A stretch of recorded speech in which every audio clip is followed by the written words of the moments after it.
Now, why did Morgan select fruit flies for his experiments? Right? We know that T.H. Morgan had selected fruit fly Drosophila melanogaster for his experiment, and through the experiment that he carried out, the experiments were a proof to chromosomal theory of inheritance. Now, why did he choose? There are 5 reasons why why Morgan chose Drosophila melanogaster to be the experimental organism. Right? Number 1 was that these flies, Drosophila melanogaster, which is a fruit fly, can be easily grown on simple synthetic medium in the laboratory.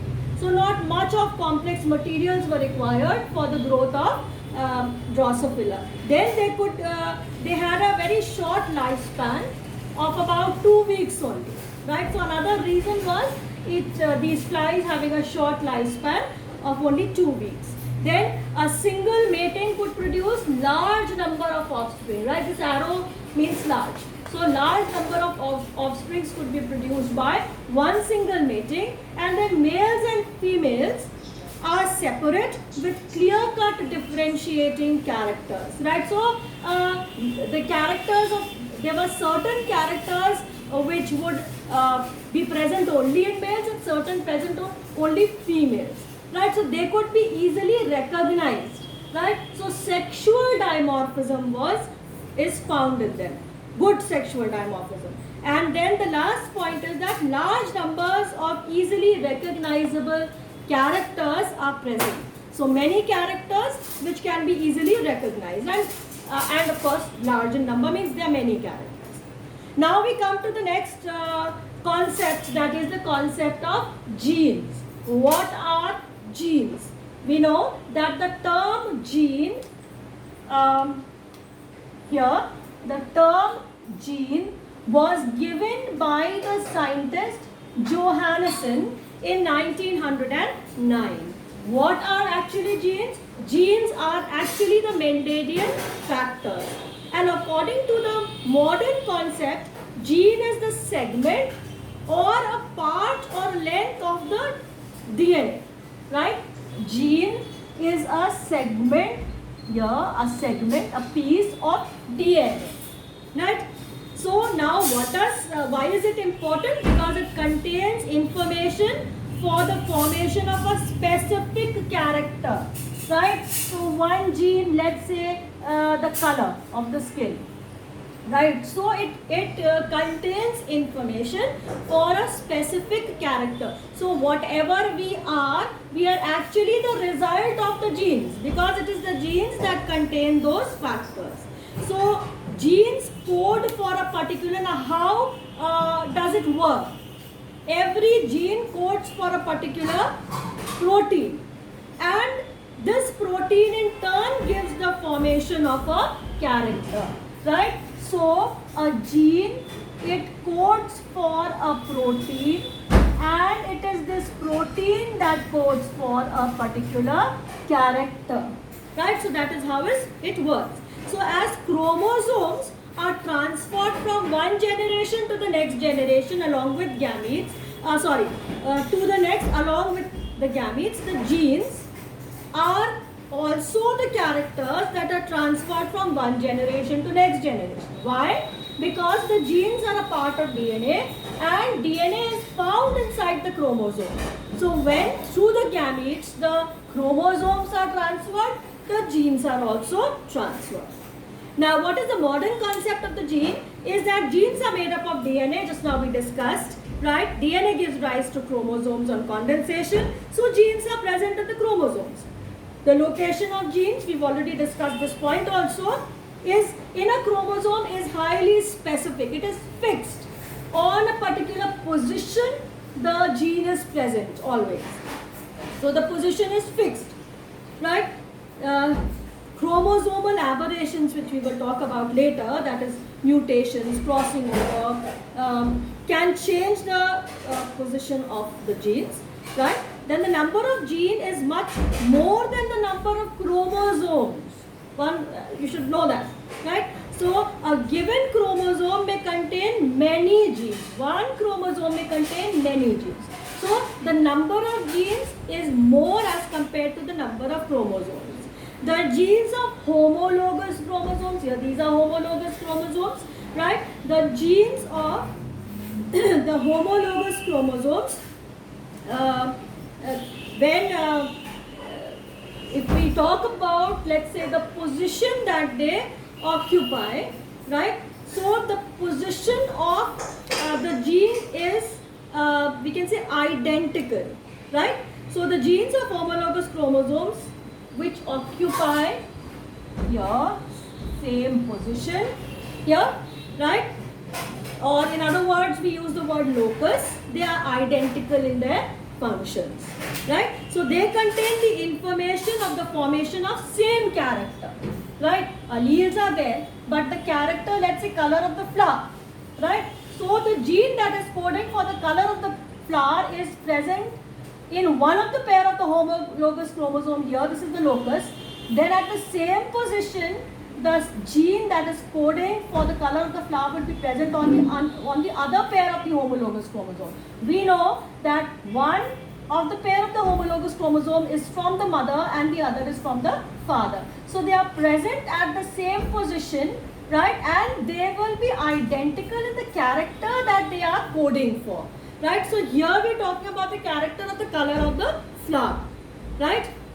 Now, since a chromosome contains a single long DNA thread, right, genes are supposed to be arranged in a linear order on the chromosome. Linear, straight, linear order on the chromosome, right?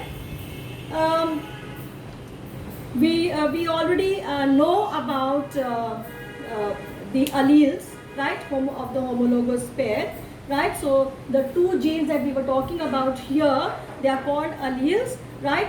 They may differ, as I told you, in the allelomorphic nature, right? So we've already discussed that. Maybe it is coding for the color of the flower, so one may be coding for red, the other may be coding for white, right?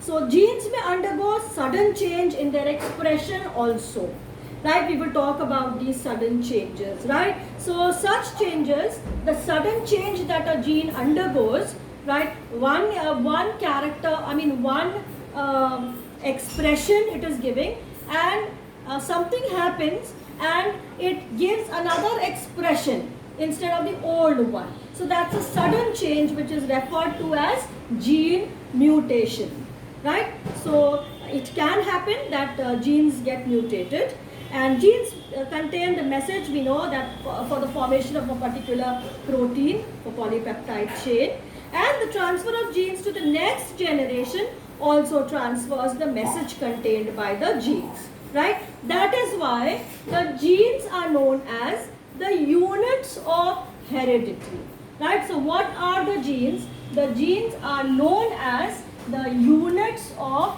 heredity. Units of heredity, right? Very important. So they are the units of heredity. Now we come to the next topic, and we will talk about the sex chromosomes and autosomes, right? So the next topic that we will discuss is the sex chromosome and autosomes. So we will now talk about what are the sex chromosomes and what are the autosomes. So sex chromosomes and autosomes. Right. So we know that in a diploid and unisexual organism, right? We know what is diploid, having both the sets of chromosomes, and we know what are unisexual organisms. Unisexual organism means having either the male or the female character, right? So in diploid and unisexual organisms, a particular chromosome or a pair of chromosomes is associated with the determination of sex, right? So, such chromosomes are called sex chromosomes or allosomes. Allosomes. Right? Again, I am repeating, in a diploid cell, what is a diploid cell? A diploid cell is one that has 46 chromosomes. Right? Unisexual, either male or female. Uni means one, having one sexual organ, either male or female. A particular chromosome or a pair of chromosomes, right? We're not talking about all. A particular pair of chromosomes, right? A particular pair of chromosomes is associated with the determination of sex. Right, out of this 46 chromosomes, one pair of chromosome is associated with the determination of the sex of the individual. That particular pair of chromosome that is associated with the determination of the sex of the chromosome is known as allosome or sex chromosome. Right? Now, these chromosomes, they carry certain genes which are responsible for a formation of a particular kind of sex organ. Right? The second point is that these chromosomes, which chromosomes? We are talking about these allosomes. Right? What do they carry? They carry certain genes. Right? Some particular genes. Right? Now, what are these genes? What is the expression of these genes? They are responsible for the formation of a particular kind of sex organ. Responsible for the formation of a particular kind of sex organ. The sex organ could be a male sex organ or a female sex organ, depending upon what type of the pair it is. Right? Now, other than this chromosome, this one pair of chromosome, the rest of the chromosome or the remaining other chromosomes of the individual, that means all chromosomes except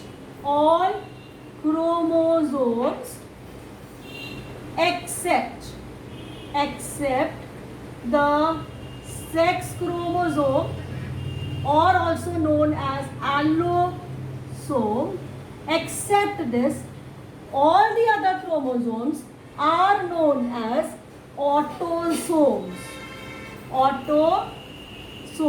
That means out of the 23 pairs of chromosomes, one pair out of the 23 pairs of chromosomes, right, one pair is allosome and the rest of the 22 pairs are autosomes.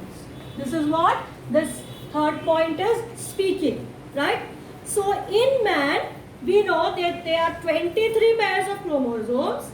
Out of this, in man, there are 23 pairs of chromosomes, which we say 46. Out of this, the last pair, that is the 23rd pair of chromosome, is known as allosome. Right? So the 23rd pair of chromosome is known as allosomes. Right? Now we come to the next topic. I am sure now you are clear about what are sex chromosomes and what are autosomes. Right? We know in a diploid cell, an individual, if you're talking about human beings, it has 23 pairs of chromosomes, or in other words, there are 46 chromosomes. Out of this 46 chromosome, there is one pair of chromosome that determines the sex of the individual.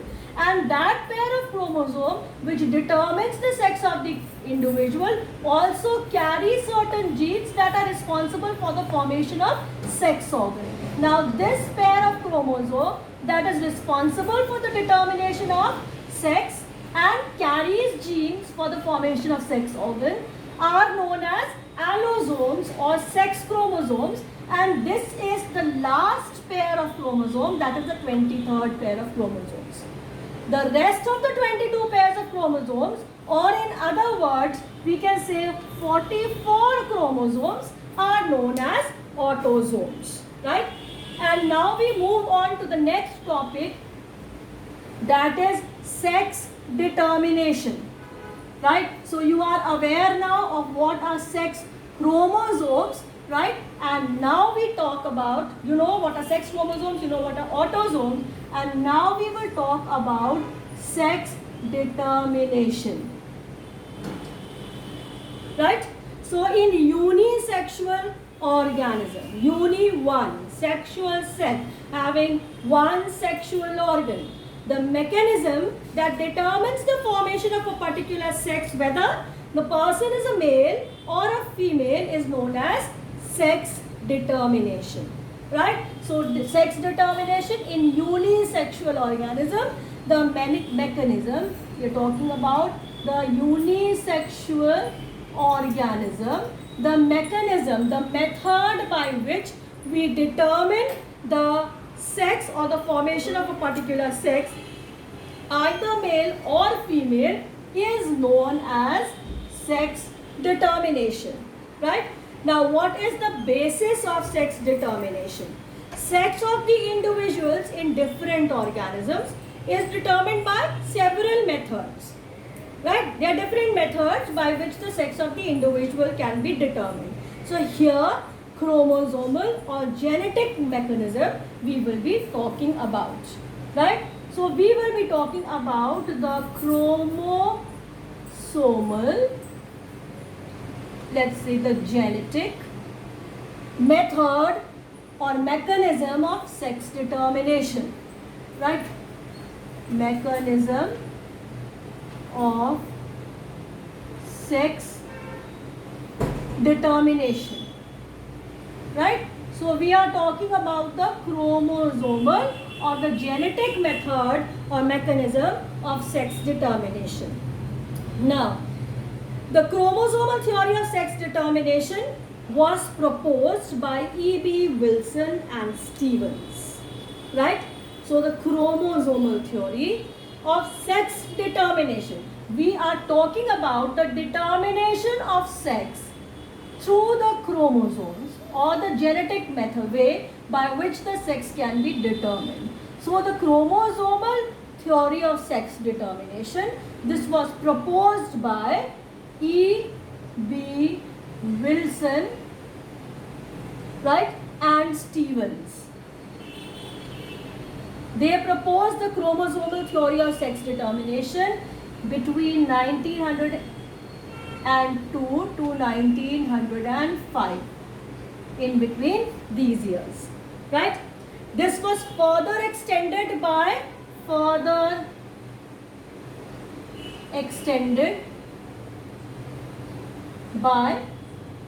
T.H. Morgan and C. McClung. So they had further expounded the theory. So this theory, what is this theory all about? This theory suggests that all unisexual organisms have one or more sex chromosomes which are different in male and different in females. So what does this theory suggest? It suggests that all unisexual organisms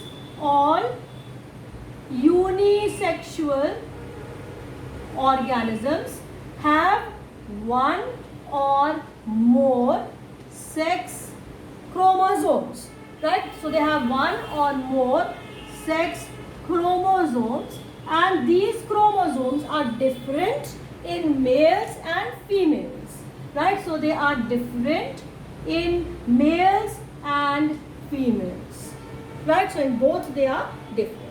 Now, initial clue about the importance of X chromosome, right, was given by Henking, right? Henking. He told the importance of X chromosomes, right? He noted the presence of a specific nuclear structure in 50% of the sperms produced by some insects, and he called it X body. Later it was found that X body of Henking was actually the X chromosome. So in human beings and also in Drosophila melanogaster, the female has 2 X chromosomes, right? So in humans and Drosophila, it is found that the female has 2 X chromosomes, right? So we know that the female has 2 X chromosomes that are present, while males have only 1 chromosome, 1 X chromosome and 1 Y chromosome. Male has 1 X chromosome and 1 Y chromosome.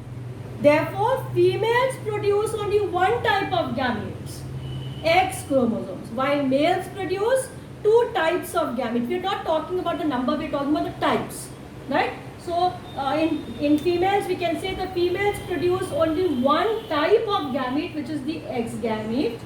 Of course, 2 X gametes, but type is the same, right? Whereas males produce 2 different gametes, one X and one Y gamete, right? So we can say that the females are homo, since here this is similar.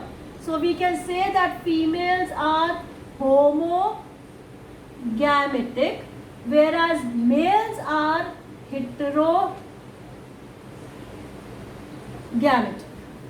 right? So the Y chromosome, which is found in males, is actually an inert chromosome, not very active. However, its presence is very essential for maleness, right?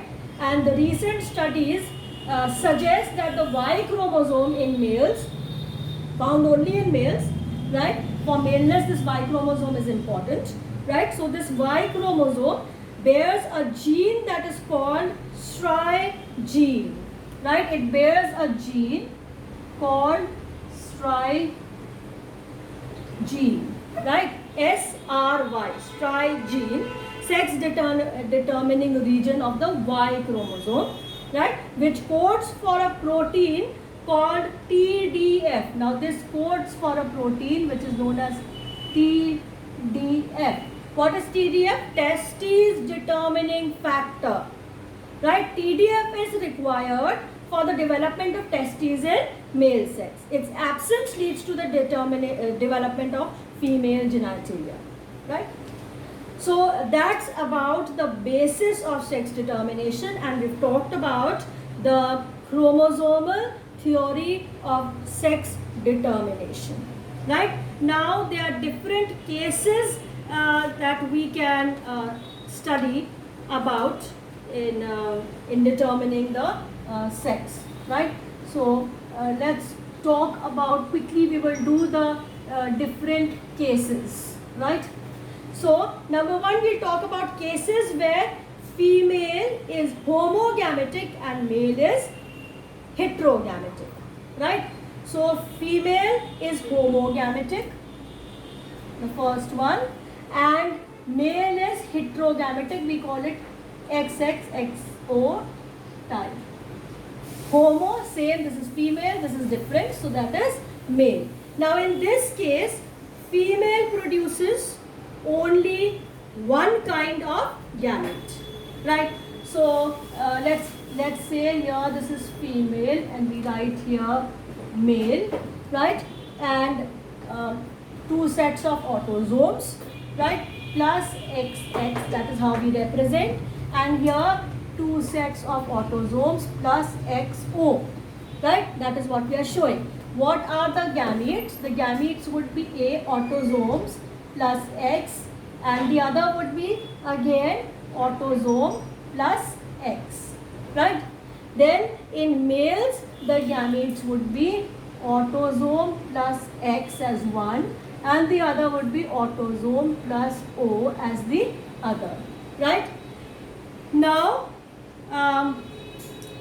again here when we make a cross, we will find that now the sex of the offspring depends upon the type of sperm gamete that fertilizes the ovum, right? So there are some plants like Vaseline, Diocerea, and many insects of the order of Hemiptera, that is true bugs, right? Grasshoppers and roaches.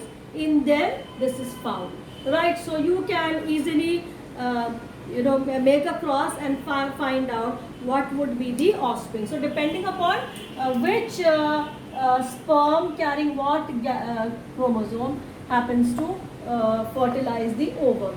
So if it's a sperm carrying the X chromosome, a female would be formed. If it is sperm carrying the O chromosome is fertilizing the ovum, then a male would be formed. So this was one type of we can say cases where female is homogametic, males are heterogametic. So XX, XO type.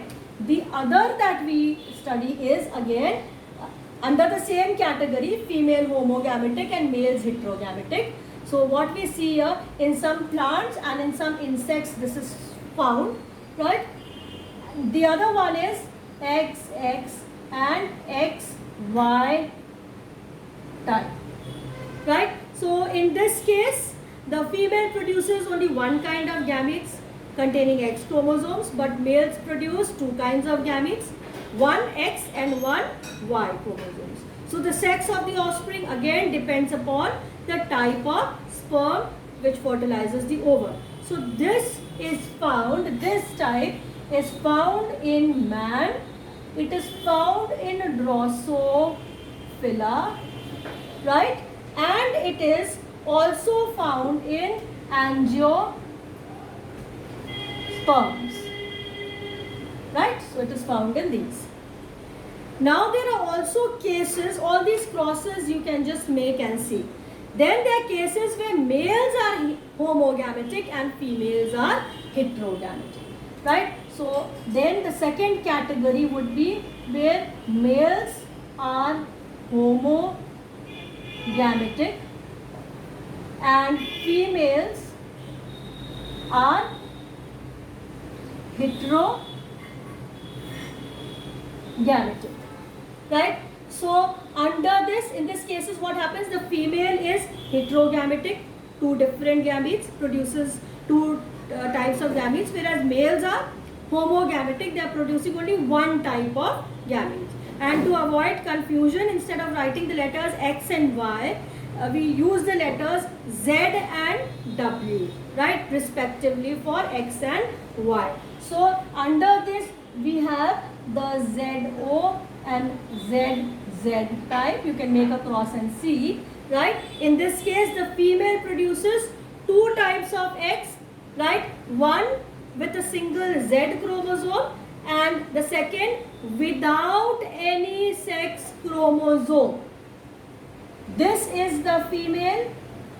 It produces an ovum carrying the Z chromosome and without any chromosome, the other ovum, right? The males on the other hand, they produce only one kind of sperm, that is they carry the Z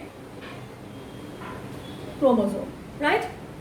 So many moths, butterflies, they have this type of sex determination is this type, and the inheritance in this case we find is that if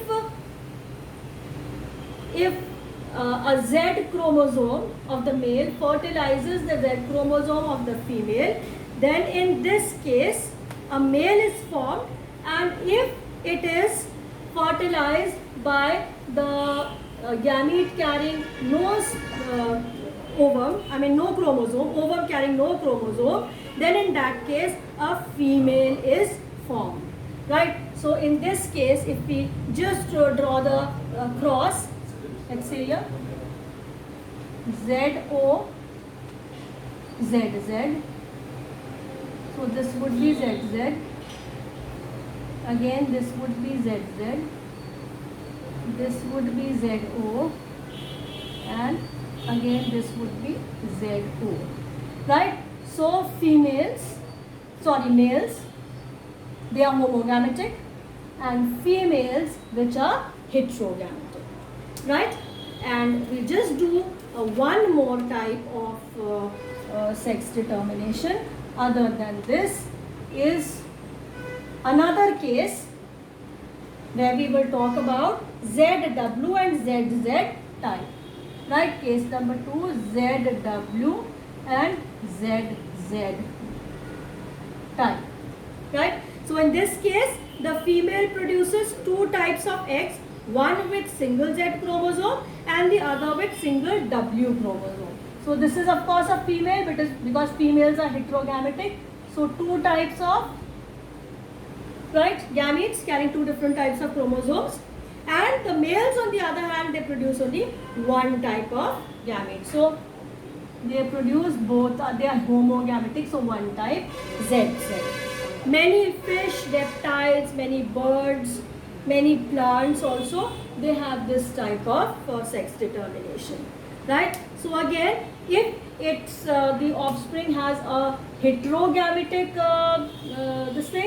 chromosome, then in that case the offspring is a female. If it is homogametic, then it's a male, right? So in birds generally, many of the birds, this type of sex determination is observed, right? So that's all for today's class, and we will further discuss about linkage etc. in the next class.